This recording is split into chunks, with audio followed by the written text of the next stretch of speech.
Hey everybody, how's it going? It is Matt, it is Sinful Sunday, and I am back at you with yet another review. Today's review is a very, very fun one, but before I roll on to anything else, I want to wish each and every one of you a great morning, evening, dawn, day, or dusk, all that lovely stuff, because life really is too short as is. Please do like, share, and subscribe. I love seeing each and every one of you when I'm here. It's been a lot lately because I just have so much stuff to review for you, and next week is going to be jam-packed full, and same with the week after that and the week after that. So we have lots and lots and lots of stuff to review. Yes, it's going to be awesome. But also like, share, and subscribe, like I said, and then check out the information in the description box. I give you a little bit bigger of a bite in there. I give you your basic synopsis, which I never write that, folks. I have to admit I am not a writer, so if you're coming around for me to write you some crazy synopsis or review, I'm going to have to talk it out. That's how I roll. Also, I give you your starring cast, your director, in today's case, directors, because there's 5 different directors. And then we also have the runtime of the cut I am watching, along with an MPAA rating, if there is one that exists, which most of the time, most of the stuff I cover is not rated, or we'll run across the NC-17s or the rated R's, you know, not too many below that very often. And also, what else do I give you? I give you a little bit of a trivia in there. I give you a link for either a trailer or a link of the scene from the movie itself, which today I found you a trailer for it, which like I said earlier, it's a very fun movie, and I highly recommend this one. This is one that I watched it this morning, and it is a little bit longer. It does run for 2 hours. It is a 2-hour running time. It is an anthology film, so that helps a lot. And it is none other than Phil Herman's Doomsday Stories, which I don't know anywhere yet that you can purchase this. I didn't do the research on that end yet. I know that maybe if you contact Phil himself, he will hook you up. I think they're going for $20 plus shipping on there as well. Either way, I do highly recommend grabbing a copy. This is fun. It's an anthology, especially if you like anthology films. This is right up your alley. Now, as far as places that you can see this beforehand, you can check it out on Joel D. Wynkoop's or Wynkoop, sorry, not Wynkoop. Wynkoop's No Budget Cinema on Wednesday night and Saturday night, and that runs on Apple TV, Android, I believe iOS, Fire Stick, Roku, yes, lots of stuff. So you can definitely see that out on there. If you have any trouble trying to find it, just give me a holler. I can help assist you on that, because it's worth checking out his show, because his he does play them uncut, which is really cool, and it's kind of like a Joe Bob Riggs or a Svengoolie type feel, without the commercials, of course, and of course they're uncut, which Joe Bob is now uncut, obviously, with running on Shudder, but it is a very cool show. Now, before I go on to anything else, let's get on to the movie. Now, like I said, this one runs at about 2 hours. It came out, it's a 2023 film.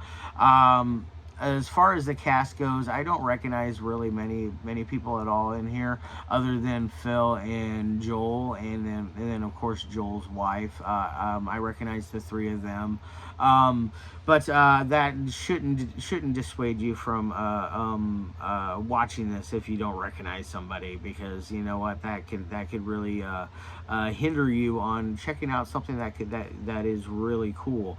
In this case, it is, and like I said, it is 5 different directors. You got your 4 stories plus the wraparound, which the wraparound is hosted by Phil himself, which he is Zorack. Basically what happens is he's moving along. It's after the end of the earth, end of the world. There's nobody left except for him. He finds a ledger that has it's called the Doomsday Stories, and it has 4 different tales of people that have basically gone through hell, and what happens after, beginning, middle, end of their story. It's very interesting. I really liked it. The first one follows a man whose wife is pregnant, and she happens to pass away, and for some reason, her parents get the child Grace, and he is basically doing everything he can to try to get her back into his life, which I don't blame the man. I mean, not having your child in your life is it's rough stuff. Either way, that's neither here nor there. And then it has a very, very good, even flow, nice flow. Nothing bad or dull in it.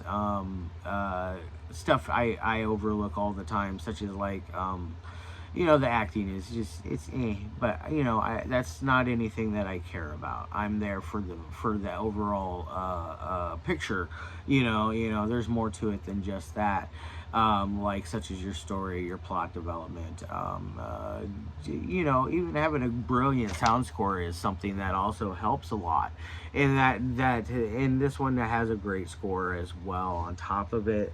The editing works very well on that story. Now the second story was about in the future you can sell your body parts to the rich folks in power, basically, so they can live longer, healthier lives, and you can essentially get replaced with biomechanical parts, which kind of confused me in some ways. I'm like, well, if you can do that for yourself, why don't the rich just do that then in their case? But either way, it still works. The story works really well. I really like the pace of it. I believe that one was filmed over in Colorado, if memory served me correct, if I read that correctly on there. I lived there for a few years. I love Colorado. I miss it very much. I miss it daily. It's an amazing place. Not just because of the green rush, but other things as well. It's just a cool place. Hip, cool place. But anyways, and then what other stories we got on there? You got the third story. I'm drawing a little bit of a blank on it, because the third one I thought was just okay. It was probably the weakest out of them all. The fourth story was a lot of fun. It was, the coup de grace.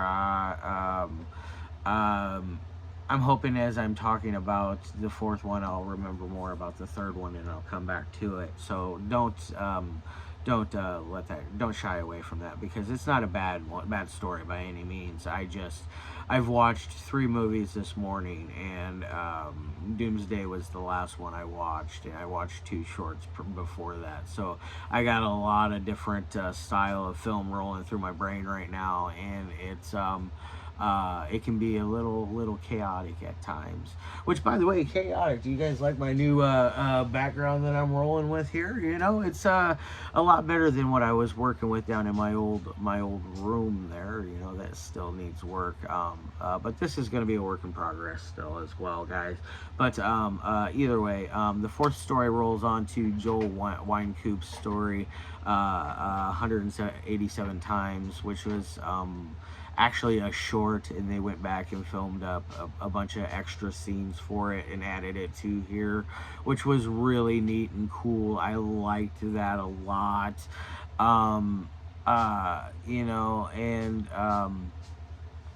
It essentially, he's going back in time all these 187 times in total, to fix what's wrong with what's going on in society, because basically the overall plot development between everything is it's 2020, I believe, was the year. a virus happens. 2022 comes around, and everything is, people have basically died off. There's only about 8,000 people left in the world. Everything's extremely expensive and all that, and you know, and it just rolls on, and it just becomes worse and worse and worse, and they become these things called the Meanies, which kind of made me laugh a little bit. It kind of reminded me of the rage virus people in 28 days or 28 weeks later. They kind of had that kind of vibe going a little bit. It was kind of neat. Zombie-esque in some sort of fashion and ways. But he's going back in time and trying to stop this virus that happens, and he is also trying to stop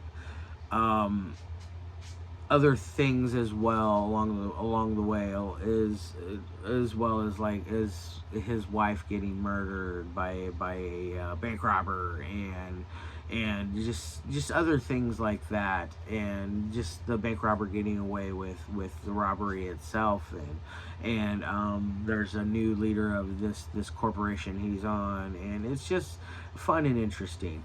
And then you have on that wraparound story, you basically you're following Phil. Like I said, he's going through the development of telling all these stories, and like if memory serves me now, the third story was basically they were coming up with the idea of, or it was basically like him trying to save the people that he loved and knew, and he still had hair, and he was wearing a goofy hat, and da, da, da. Fun story, you know. It was, like I said, it's probably the weakest story out of them all. The best story by far is Joel's. The first story is very, very well done. It is a very close second to Joel's. So do look out for that one. It starts off with a really nice bang. All four stories, and all five if you count the wraparound, work very well with each other. They bounce off each other in a good fashion. You don't feel like you're getting bored or you're reaching for your phone or any of that kind of fashion, which is nice. I never once yawned. I did smoke like probably like 5 or 6 cigarettes during that 2 hours, because I was on the edge of the seat, just puffing away, watching, which yeah, I need to quit. I know I'm terrible, whatever. But we all have our vice. Anyways, it works very well. Now, as far as anything else goes, I don't want to give away any other plot developments or any other key things that are going to happen in this movie. It is very gets very intense in places. It's not like a John Woo intense like film, but or Raid Redemption, not that kind of intensity.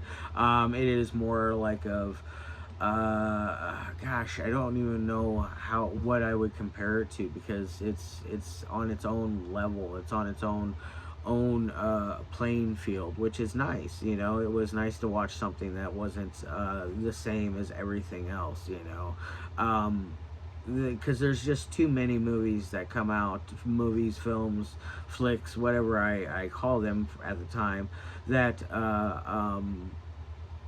are just rehashing things from other movies. And this one, you don't feel that way, which is nice, you know. And yeah, there are some things that you're like, okay, this basic idea,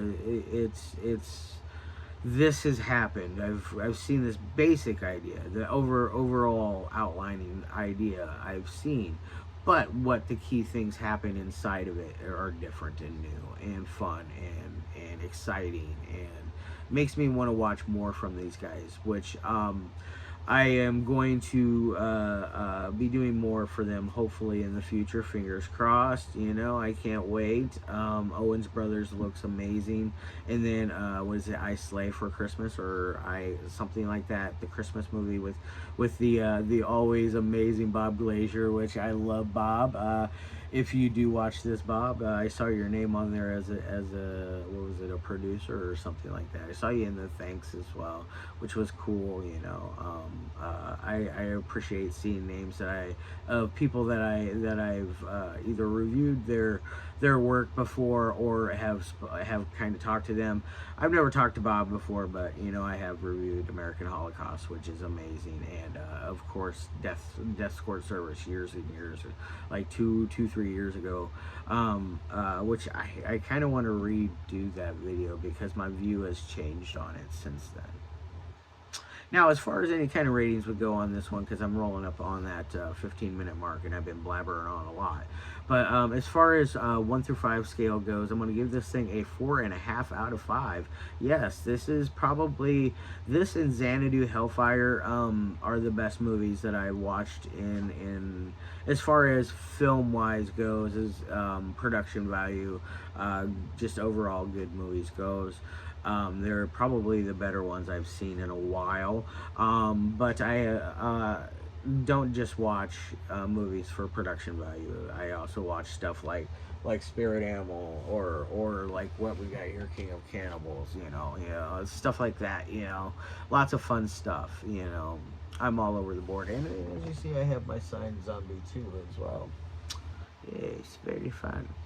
Alright guys, I love your faces. I hope all of you guys have a great rest of your day. I will be back tomorrow with a amazing film from Canada, from a director that I am not 100% familiar with yet, but I am looking forward to checking out more of his stuff after this, because you know, I really was impressed with this one. This one was a lot of fun, so do check in tomorrow as well, and then all next week I have all kinds of fun stuff. So I love your faces, and as always,